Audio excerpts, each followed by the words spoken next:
Hello. We have a new location for today and we're going to try this out. See how it works.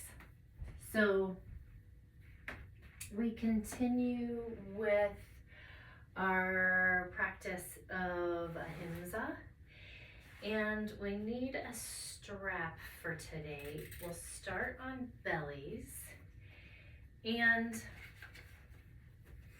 everything that we try today will be just a little bit different than the things that we always do over and over again. And just notice how that feels to you.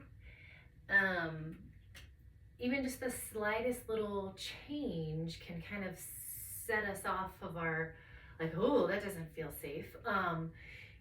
Just notice if that happens and when that happens, and how you manage that. Nothing will be insanely different, but it will be just a little bit, and just see how that sits with you in your body, and we'll just check it out. So make your way to your belly, and at first in Makrasana, arms folded, forehead on your forearms. I don't know if you can see me. You can. Okay. So just allowing the pressure of the weight of your head, the weight of your forehead on your arm, to kind of signal to the rest of your body that it's time to take it down a notch. We have all these nerve endings, these vagus nerve endings in our face. We have them everywhere, but we have a lot of them in our head and in our face. So just that contact with the forehead on the arm starts to allow us to tap into the parasympathetic nervous system and start to breathe a little bit more slowly and a little bit more deeply, coming out of the chaos of our day or our brain.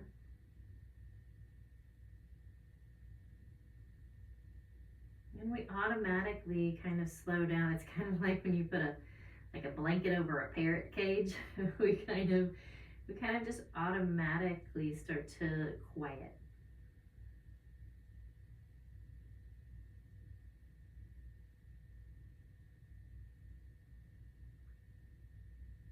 Find 2 more breaths where you are.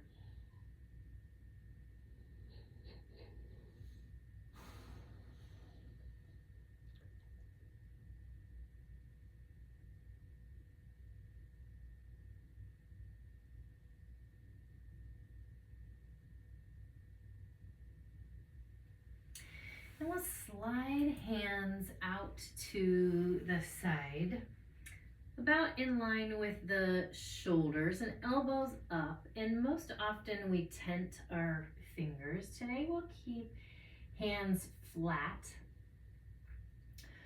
We'll still roll the shoulders down and back, which automatically kind of starts to lift the chest. So press into the hands.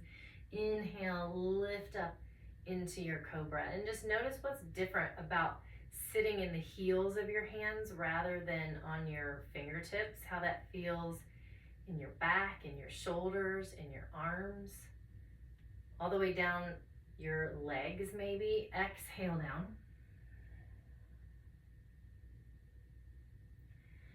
Inhale up.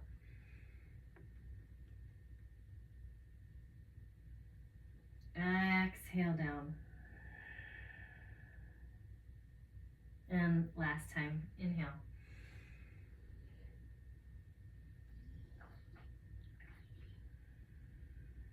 And hands down. Slide your hands under your shoulders. Peel yourself up onto all fours.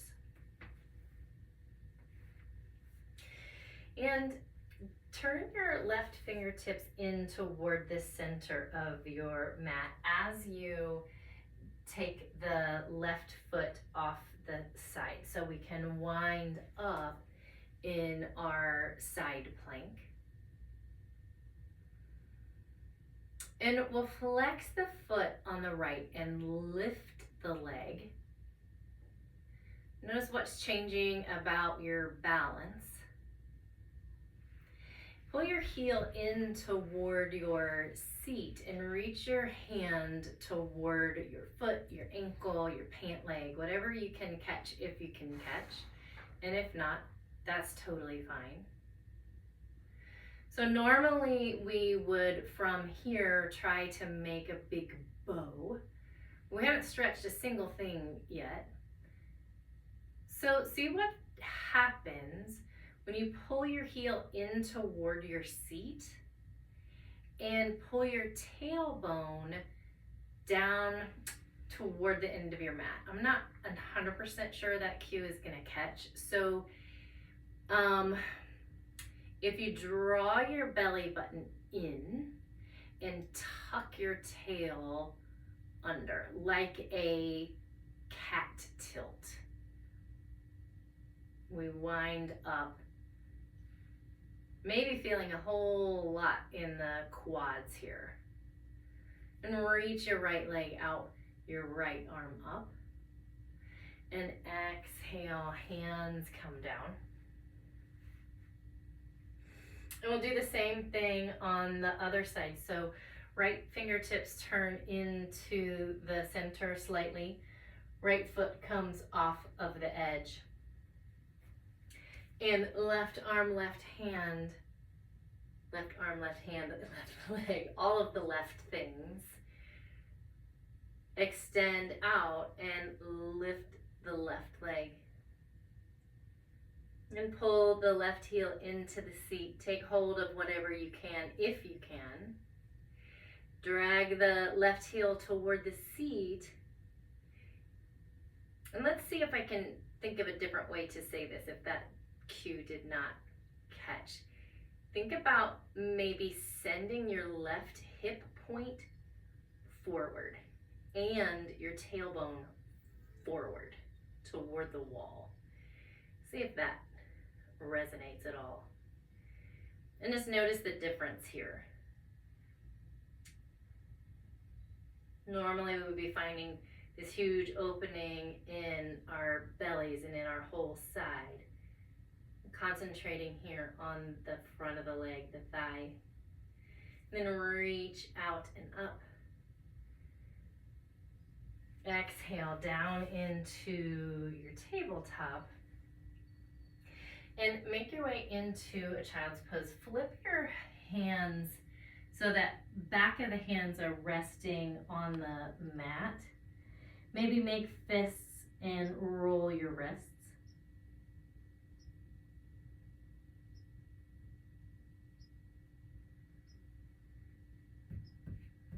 And then make your way all the way up to standing, however you do that. Maybe coming up into tabletop, down dog, walking your feet to the center of the mat. Coming all the way up into standing. Inhale, lift up.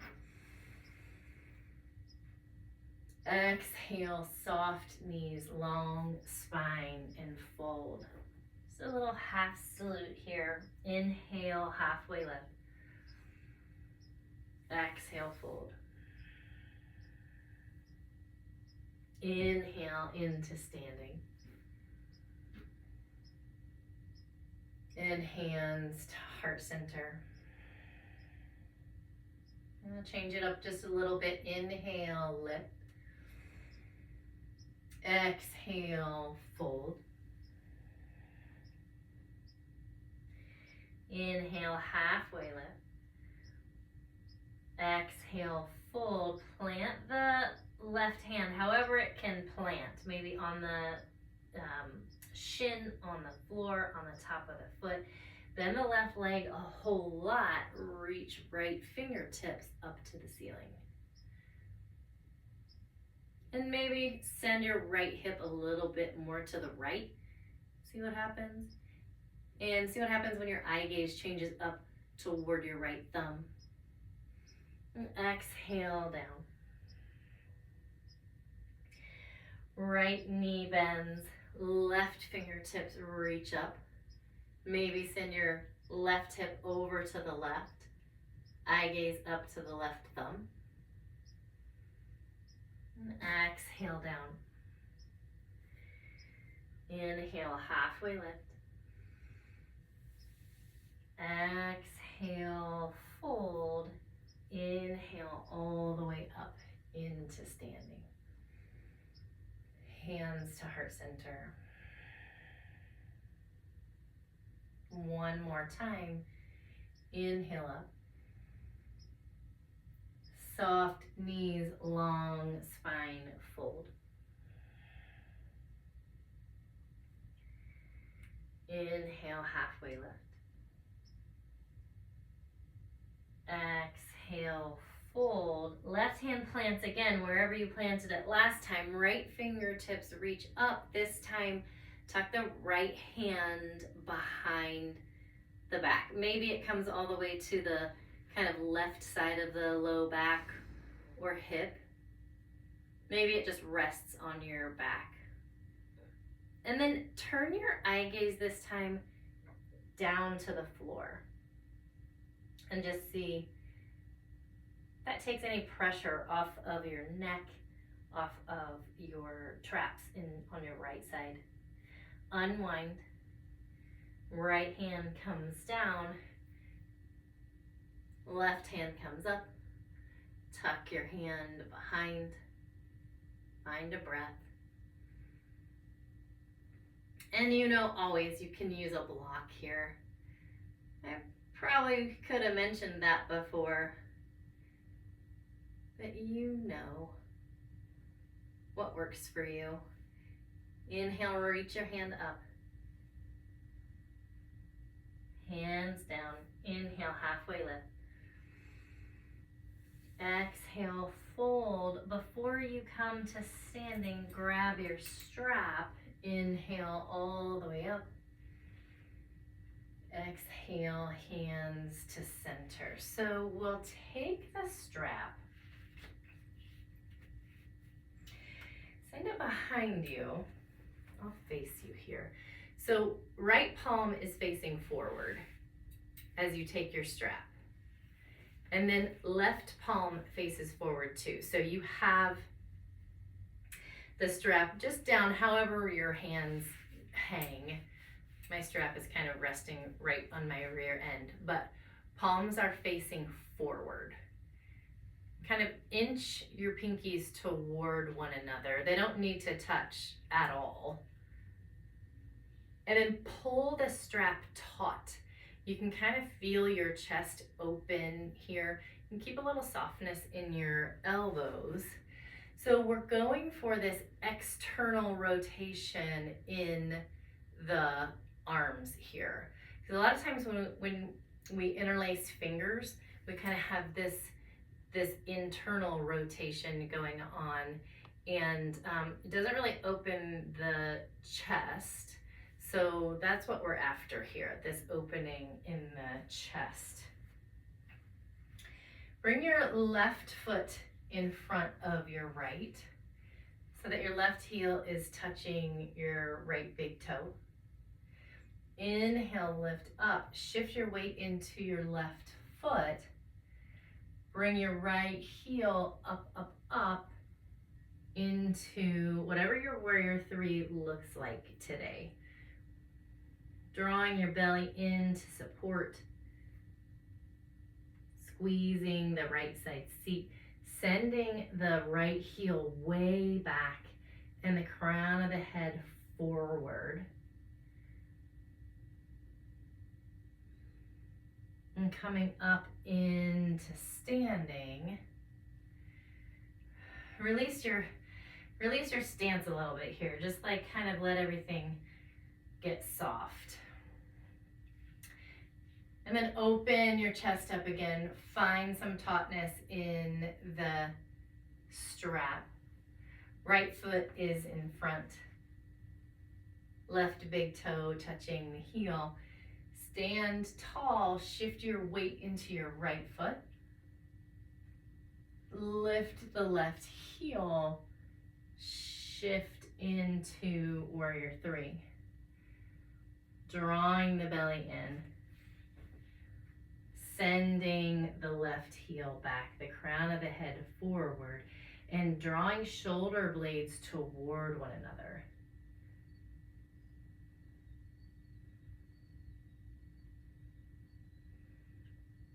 And then release the stance, release the strap. Inhale, halfway lift, or not halfway lift, lift all the way. Exhale, fold.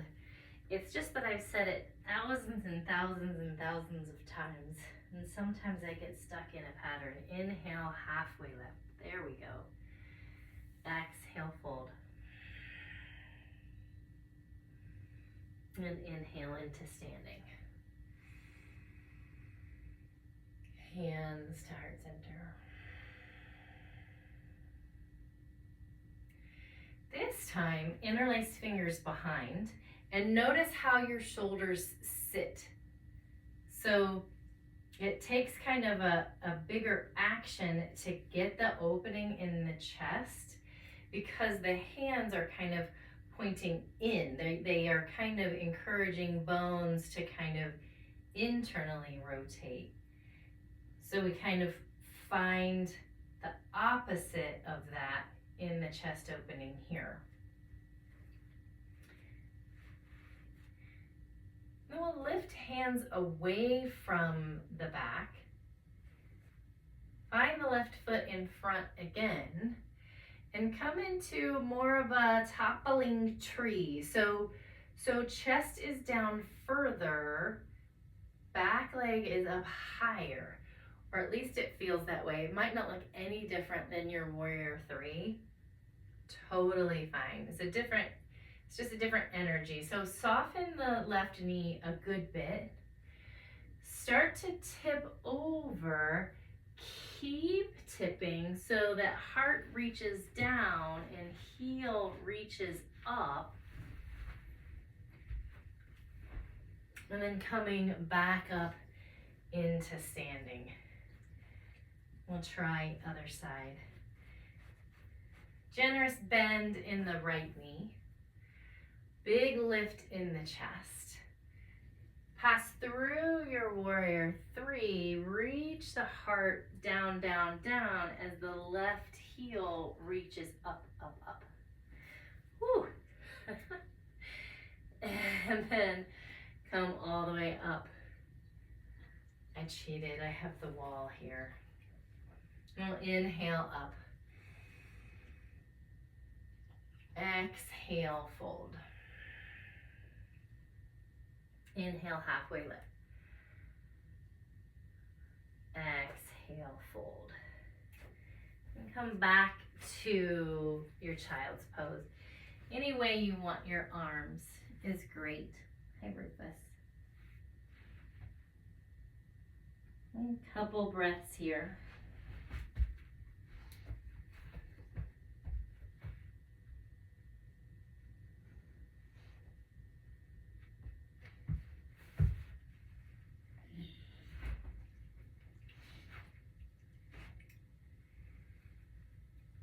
Come all the way up. Come to seated and roll yourself down to your back. Slow, slow, slow.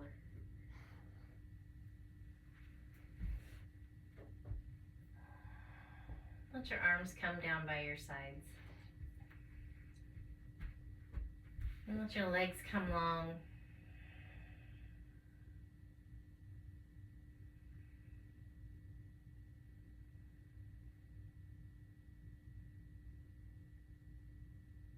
And just take a moment to reflect on the little changes that we made and how much, if at all, it threw you off.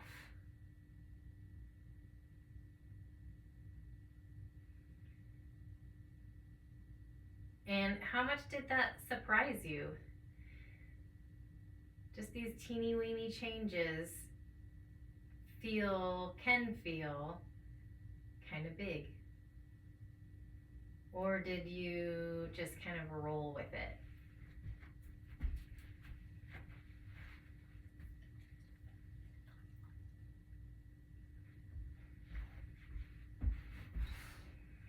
Let your breath be even and slow.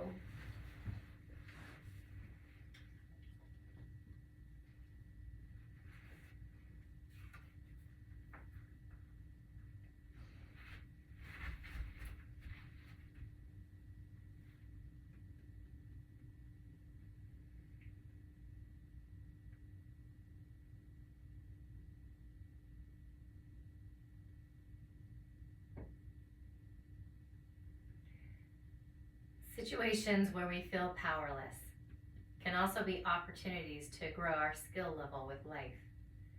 I find my powerless issues arise with technology and mechanics. When things break down, my feelings of powerlessness can become a violent outburst or an opportunity to learn something new. I often ponder the words of Yogi Raj Achala. I excite myself with my incompetencies. With this attitude, feelings of powerlessness become opportunities to become competent rather than violent.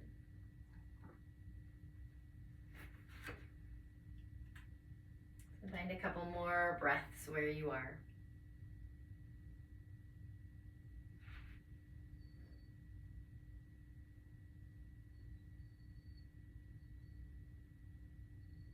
And make your way to seated when you're ready.